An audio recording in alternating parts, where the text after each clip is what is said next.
This dancer is the 30-year-old Wu Liufang. She's not just anyone. Wu is a legitimate gymnastics champion, with 3 World Cup gold medals to her name. She won on uneven bars in 2011, at the Ghent leg, and on balance beam in 2010 in Doha and Paris. Now she wears tight outfits and performs sultry dances on Chinese TikTok, Douyin, to make a living. Her slim waist and toned figure catch everyone's attention. While her face might be enhanced by filters, her body is undeniably natural. Every curve is crystal clear. The result? Instant fame. In less than 24 hours, her followers skyrocketed by over 2 million, making her the hottest topic on the internet. There are many attractive women who dance online, but Wu stands out because she's a world-class champion. This sparked heated debate.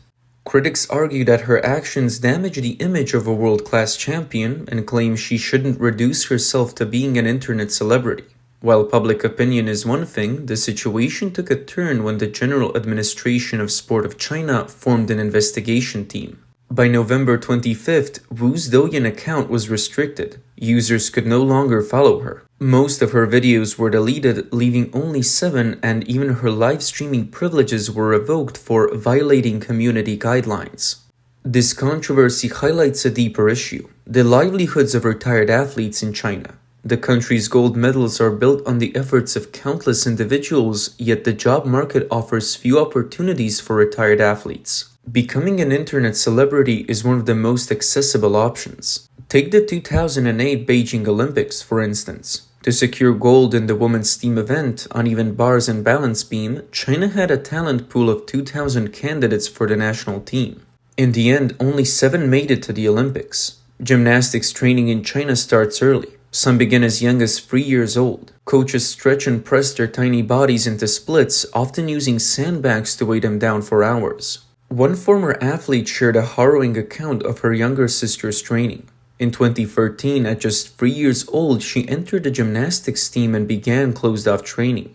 She went home only once a week. Each day started at 5 a.m. with grueling sessions that included running 10 laps around an 800-meter track, hours of bar exercises, 200 sit-ups, handstand walking, and more. Her little hands and joints were soon covered in calluses. The regimen was relentless. At 5:30 in the morning, the coach's whistle pierces the air. Sleepy children rush to the gym without even finishing their breakfast. Coaches barked orders all day, pushing the limits of their young bodies. The young girls endure the pressure in silence, often crying quietly at night. To maintain the slim, petite builds needed for high-difficulty routines, their weight and height are tightly controlled. They are weighted 3 times a day, and gaining even 300 grams results in being forced to run in a weight loss suit. If a 12-year-old exceeds 1.45 meters in height, they're made to carry a 50-kilogram coach on their shoulders for 10 minutes every day. Nutrition was tightly controlled, prioritizing muscle repair over bone and height development. Wu Liufang herself retired at 19, standing only 1.45 meters tall, her normal growth stunted by these sacrifices. These sacrifices, however, went largely unnoticed. What mattered was winning gold. But now, Wu struggles even to find a partner because of her height. In China, concerns about children's weak physical fitness have pushed coaches to increase training intensity drastically. Young athletes endure long runs, frog jumps, and handstand exercises from a very young age, with escalating difficulty levels. This approach often leads to injuries, but proper protective measures are rarely in place. Training methods and injury prevention lag far behind international standards. The outdated and injury-prone training methods have long been criticized. A former national team captain, Cheng Fei, once revealed that she was forced to return to wall training for the 2011 World Championships despite severe knee injuries. This led to shattered meniscus cartilage and lifelong difficulty walking. Even now, young gymnasts are often made to train for injuries, with insufficient protective measures in place. One gymnast competing in the National City Games at age 16 had to undergo a urine test but was so severely dehydrated that drinking 5 bottles of water didn't help. Officials conducting the test confirmed her critical condition. Another common practice in gymnastics is known as block injections, where painkillers are directly administered to injured areas so athletes can continue training and competing. At the 2012 Olympics, gymnast Yao Jinan received 7 or 8 such injections in her thigh. The pain relief lasted only 2 hours and its effects wore out before the competition. She made mistakes during her performance and the public criticized her, unaware of the circumstances. There are even darker stories. A bronze medalist in the women's team event at the Sydney Olympics, Dongfang Xiao, started gymnastics at age 4 and joined the national team by 1998. She endured years of injections to numb pain in her hip. By 2001, before the national games, she could barely walk. She competed after another injection and won 2 gold medals but collapsed immediately after stepping off the podium. Doctors later diagnosed her with avascular necrosis of the femoral head, which leads to arthritis in the hip, a condition that could have been treated if addressed earlier. Instead, she now lives with a lifelong disability. Former national team gymnast Wu Liufang, who retired at 16 in 1992, shared on social media that she can no longer lift her child due to the numerous injuries she sustained during her career. In women's gymnastics, athletes typically peak by age 16 or 17 and often retire by 20. However, some provincial team coaches delay sending talented gymnasts to the national team to retain them for their own achievements and bonuses. This results in many athletes retiring prematurely with unresolved injuries. Promising gymnasts often see their potential wasted due to these practices. Wu Liufang's story is no less tragic. Coming from a humble background, she started gymnastics at age 4. By 2008, she joined the national team. In 2012, during an Olympic selection balance beam final, she fell headfirst, leaving the arena on a stretcher. The injury nearly paralyzed her, echoing the fate of another gymnast, Sang Lun, who retired the following year at just 19. For retired athletes, the Chinese system offers limited pathways. Olympic and World Championship gold medalists can secure roles at top universities or regional sports bureaus.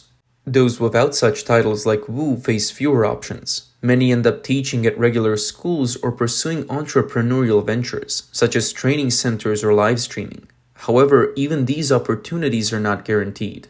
Athletes like Wu Liufang, who fall short of winning Olympic or World Championship gold, face limited options after graduation. They cannot become civil servants directly. Most end up teaching at regular universities or schools, but only if they pass exams. Others try to start their own businesses, such as opening clubs or running training programs. Some even turn to live streaming. These are considered the best possible outcomes. Wu Liufang may have the advantage of good looks and the ability to earn a living online, but many retired athletes face a much harsher reality. For those who lack these qualities or are burdened by severe injuries, the situation is even more challenging. Some never even made it to provincial teams. Others retired after barely reaching that level. They dedicated their youth to gymnastics, but their post-career lives are often worse than Wu's. Even those who become teachers might face exclusion from colleagues or mistreatment by students, leaving them unable to stay in their roles. After retiring in 2013, Wu enrolled in Beijing Sport University, completing a 5-year degree. She was later offered a coaching position at a Guangdong sports school, but the job came with implied demands to comply with inappropriate unspoken rules for job advancement. Unable to navigate this, Wu left within a year and joined a private company in Hangzhou to teach gymnastics to children. Her struggles continued. The COVID-19 pandemic led to school closures and business shutdowns, leaving her unemployed again. In 2024, at age 30, Wu turned to live streaming. On November 20th, she posted a series of dance videos online. Her striking appearance and alluring moves quickly attracted a massive following, especially from male fans. Comments flooded in with some saying, "What kind of person am I to have a world-class champion dance for me for free?" Someone even joked, "I spent the first half of my life dancing for the country and the second half dancing for the people." The turning point came on November 23rd, when Tokyo Olympics balance beam champion Guan Chenchen left a comment saying, "Sister, if you want to skirt the edges, go ahead, but don't drag gymnastics into it." Wu Liufang shot back. "You're just saying the grapes are sour because you can't have them." She even suggested the other person lose some weight and wear nice clothes before speaking. This recent interaction pushed Wu Liufang into the spotlight and sent her viral, gaining her 2 million new followers in just one day. Normally, leveraging youth and beauty to earn a living is not inherently problematic, but in the current system, former national team athletes are expected to remember their identity forever. Being a school coach or finding a sports bureau job is deemed acceptable, but live streaming is often deemed controversial. People online were quick to defend her, asking what exactly it was that she did wrong. She brought honor to the nation and now uses her beauty to earn a living. They suppose that is even far more respectable than corrupt officials. Some commented that the title of former national gymnast does not provide financial security. It does not guarantee the ability to buy a house or support a family. With no safety net from the state, restrictions on their online accounts also limit these athletes' ability to earn a living. Meanwhile, others commented that cases of misconduct among officials are widespread. For instance, former member of the Standing Committee of the Chinese Communist Party, Zhang Gaoli, despite his advanced age, was accused of harassing a female athlete. A disgrace that tarnishes the nation's image far more than any retired gymnast's actions. Unlike Zhang Gaoli, Wu Liufang has not broken any laws or caused harm. She sacrificed her health for her country and now faces the challenge of supporting herself. Having violated no laws or ethical standards, there should be no reason why a former national athlete should be barred from pursuing a career as an influencer while others can. If public outrage continues to grow, China's gymnastics program might not just lose gold medals, it could lose its athletes altogether. Parents today are more informed. Except for those in poverty, few are willing to send their children to sports schools, knowing the risks of lifelong injuries and uncertain futures after their retirement. The root of the problem lies in the system's obsession with gold medals. Officials focus on short-term achievements during their tenure, as winning medals is key to career advancement. Scientific training methods, like those used in Western countries, require more time to yield results. This longer timeline conflicts with officials' immediate goals, forcing coaches to stick to outdated methods that prioritize quick success over long-term sustainability. For example, the Chinese team focuses on moves requiring extreme flexibility, such as 360-degree twists on uneven bars or the Shaposhnikova transition. These moves can boost difficulty scores but put immense strain on the spine and legs, leading to chronic injuries and frequent falls. Shoulder and wrist injuries from uneven bar routines are common, as are foot and ankle injuries from high-risk beam dismounts. As a result, in recent years, mistakes by Chinese women's gymnasts have become almost routine. It's become common to see athletes faltering on the balance beam or slipping on the uneven bars. The balance beam is no exception. Moves like the ring jump, while offering extra points, demand extreme hip and back flexibility. These are not only error-prone but also risk ankle injuries. As a result, most of China's women gymnasts train with injuries and rely on long-term medication after retirement. Middle-class families are increasingly cautious. They recognize the high risks of gymnastics, including the likelihood of permanent injuries. Even becoming a world champion doesn't guarantee a stable career. Parents now prefer sports like soccer, basketball, table tennis, swimming, or martial arts for their children, as these are seen as safer and more beneficial for overall health. As a result, gymnastics in China has lost its grassroots support.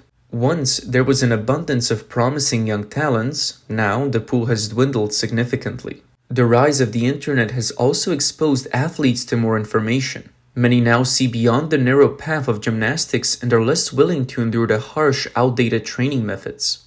Coaches often complain that today's athletes are harder to manage, less disciplined, and more rebellious compared to the past. This has made their jobs significantly more challenging. Despite these challenges, national team leaders remain focused on maintaining medal counts as their political futures depend on it. To achieve this, they have resorted to strategic resource allocation, prioritizing gymnasts who will be 16 or 17 during Olympic years while sidelining those aged 18 or 19. Some savvy gymnasts have caught on to this system. Realizing they might age out of the national team's criteria by the next Olympics, they focus on winning medals at domestic competitions like the national games to secure college admission through athletic scholarships. Others intentionally gain weight to force their provincial teams to retire them. This trend has led to Olympic teams that fall short of leadership expectations, disrupting plans to consistently produce gold medal winners. The leadership of China's national gymnastics team has long prioritized gold medals over athletes' education, leading to a series of issues.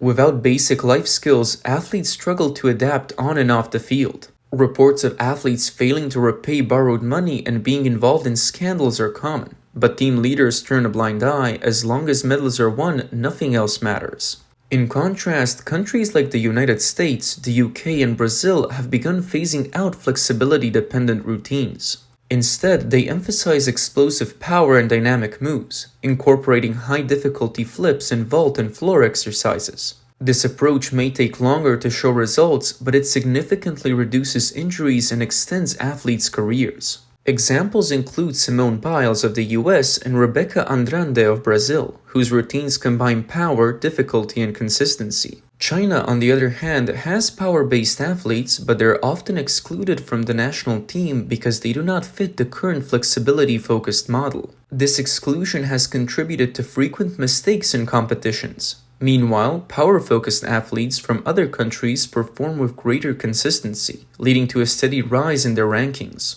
China's women's gymnastics team, once a global powerhouse, now struggles to place within the top 7 or 8. Looking ahead, abandoning high-risk, low-stability flexibility moves in favor of scientific, sustainable training methods appears to be the global trend. Yet, China's women's gymnasts remain far from this evolution. At the Paris Olympics, their physiques lag behind the modern standard even compared to Japanese athletes whose builds were notably stronger. From their training philosophies to their athletes' physical development, China's women's gymnastics has fallen out of sync with the sport's modern trajectory. After London's team bronze, Rio's 2 bronzes, and Tokyo's single gold, Paris yielded only 2 silvers. In stark contrast, the US team, with its emphasis on strength and stability, dominated. This growing gap highlights the flaws of China's sports system, where unscientific, dehumanizing methods inevitably lead to failure. Unfortunately, this situation is unlikely to change soon. In China's system, gold medals serve as political capital, a symbol of national strength and legitimacy, both domestically and internationally. This pressure to secure medals at all costs persists. Internally, the gymnastics program is riddled with issues. Rivalries between athletes are common. In August, 2 female gymnasts returning from Paris were immediately embroiled in a public feud over a romantic relationship. Coaches compete with each other too, with some deliberately undermining other athletes to highlight their own success. Leadership is similarly fragmented. Leaders claim credit for successes and deflect blame for failures. The general administration of sport remains unrepentant, continuing to scout for talent in remote areas and perpetuating a system that treats athletes as tools. For them, gold medals are the ultimate goal. What happens to athletes after retirement is irrelevant. The Wu Liufang controversy has brought attention to how China's state-run system exploits female gymnasts. From a young age, these athletes are thrust into a gold medal assembly line, designed to extract maximum results in the shortest time. Behind the bright smiles on the podium lie shattered childhoods, deformed spines, and lasting trauma. One former world-class champion brought honor to the country, but found her dancing livestream account banned after retirement. Meanwhile, the officials who forced athletes to train through injuries and use pain-numbing injections remain unaccountable. Today's parents are far more cautious. Except for those in poverty, few are willing to send their 3 or 4-year-old children to training camps where they face grueling routines before dawn. Without a shift away from this inhuman system and without offering athletes a dignified path after retirement, the future of Chinese gymnastics looks increasingly bleak.